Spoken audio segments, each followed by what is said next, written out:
जानिए कैसे खत्म हुआ श्री कृष्ण सहित पूरा यदुकुल।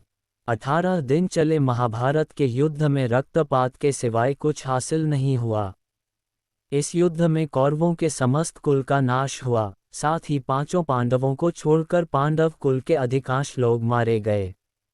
लेकिन इस युद्ध के कारण युद्ध के पश्चात एक और वंश का खात्मा हो गया, वो था श्री कृष्ण जी का यदुवंश। गांधारी का श्राप। महाभारत युद्ध की समाप्ति के बाद जब युधिष्ठिर का राजतिलक हो रहा था, तब कौरवों की माता गांधारी ने महाभारत युद्ध के लिए श्री कृष्ण को दोषी ठहराते हुए श्राप दिया कि जिस प्रकार कौरवों के वंश का नाश हुआ है, ठीक उसी प्रकार यदुवंश का भी नाश होगा। गांधारी के श्राप से विनाशकाल आने के कारण श्री कृष्ण द्वारिका लौटकर यदुवंशियों को लेकर प्रयास क्षेत्र में आ गए थे। यदुवंशी अपने साथ अन्न भंडार भी ले आए थे। कृष्ण ने ब्राह्मणों को अन्नदान देकर यदुवंशियों को मृत्यु का इंतजार करने का आदेश दिया था।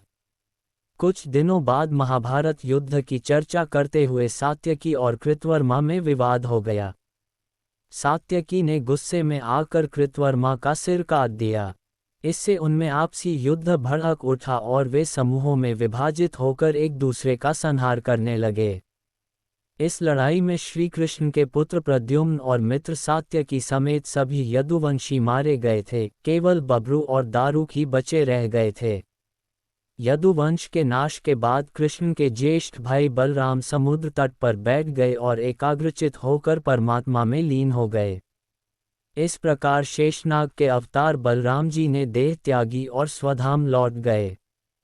कैसे हुई श्री कृष्ण की मृत्यु?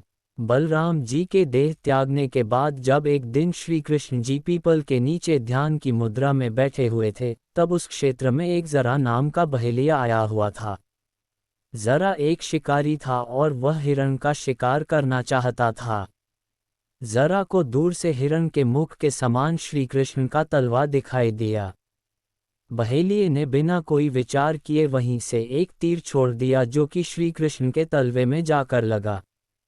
जब वह पास गया तो उसने देखा कि श्री कृष्ण के पैरों में उसने तीर मार दिया है। इसके बाद उसे बहुत पश्चाताप हुआ और वह क्षमायाचना करने लगा।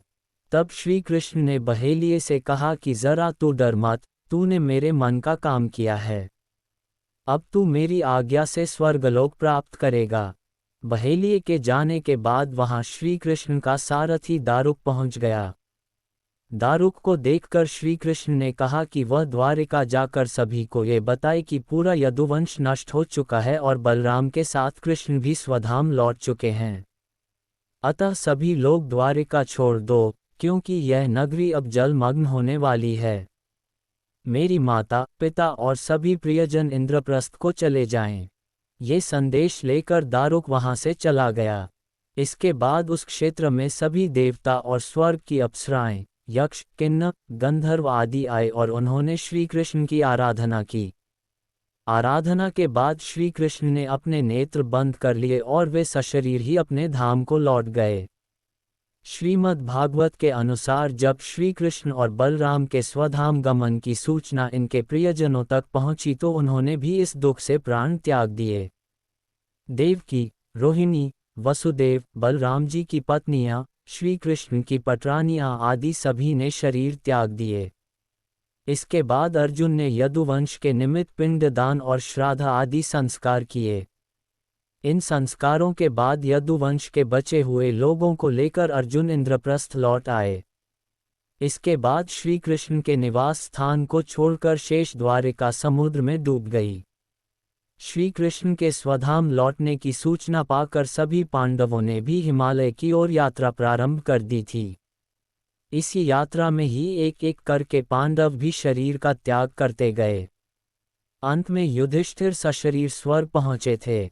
संत लोग ये भी कहते हैं कि प्रभु ने त्रेता में राम के रूप में अवतार लेकर बाली को छुपकर तीर मारा था। कृष्णावतार के समय भगवान ने उसी बाली को जरा नामक बहेलिया बनाया और अपने लिए वैसी ही मृत्यु चुनी जैसी बाली को दी थी।